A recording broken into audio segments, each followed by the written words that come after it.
Hi, this is Bob Cobb with My Master Hypnotist, and I want to welcome you to our Frequently Asked Questions video series. This is where we take some of your biggest obstacles and toughest objections, put it to our coaching staff, and give you the answers for you to have a quantum leap in your influence and persuasion practice. And today's question comes to us from Susan Moffett of Atlanta, Georgia. And Susan says, I never really can get a good chance to have a good, deep, open dialogue with my clients.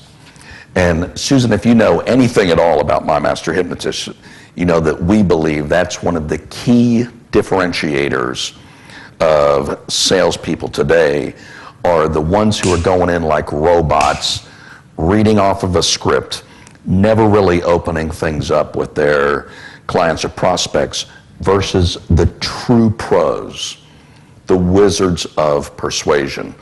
And those are the folks that are able to get their clients and prospects to open up and have a good, deep conversation. And a couple of strategies for that. Number one is set that as an outcome. One of the things that we teach in the My Master Hypnotist website is what we call the floodgate experience. And the floodgate experience is the point at which the client basically pops and suddenly they start to share their story, what it is that they're concerned about, what it is that they're looking to achieve, what they perceive their obstacles to be, and really give you everything that you need to make an irresistible presentation in the only place that it really matters to them, their mind. So step number one is set that as one of your persuasion outcomes. Don't plan to move forward with a presentation until you've had a floodgate experience and you've discovered their compelling emotional outcome. A second technique that we teach you is the technique of using hyper open-ended questions.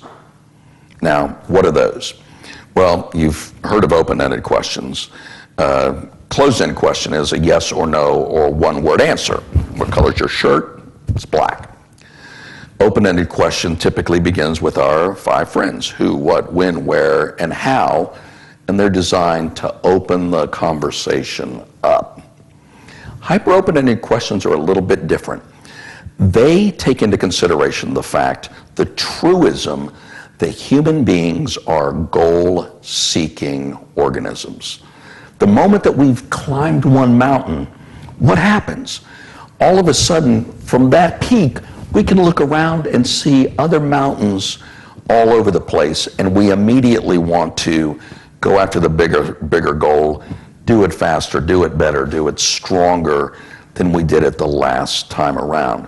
So a hyper open-ended question presumes in the question itself that there is a gap between where your client is and where they'd like to be. Because we recognize as soon as they hit one goal, they're immediately going to be going out and setting a new goal for themselves.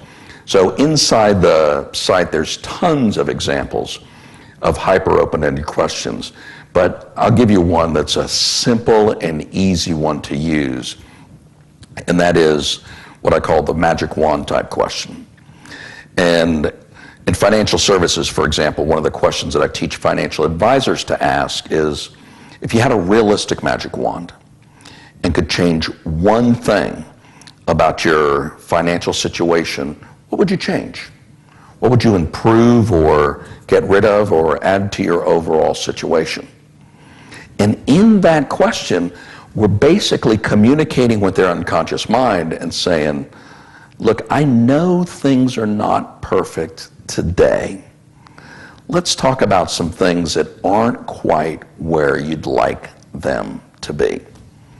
So if you're not getting as many of those conversations opened up, there's 2 strategies for you to employ in your persuasion.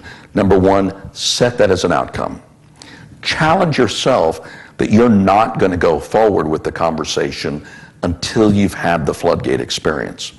Number two, master as many hyper open-ended questions as you can use to be dropping into the conversation to accelerate them from those maybe short one-word answers where they're really not opening up for you to where it's going to lend themselves to really diving a little bit deeper and talking about the things that they care about most, their outcomes. So thank you very much, Susan, for your question. Hope you found that helpful. We'll talk to you again on a future video. Bye-bye. Hey, it's Bob again. Thanks for watching our video. And my guess is by now, you're already beginning to wonder, where do I go to get my hands on more of these videos? We've got a special place set up for you on our website. Just go over to mymasterhypnotist.com/more information, and you'll have access to over 24 of these training videos. Just fill out the form that's right there on the site, and the first one will be on its way to you in just a matter of a few seconds. Thanks, and we'll see you again soon.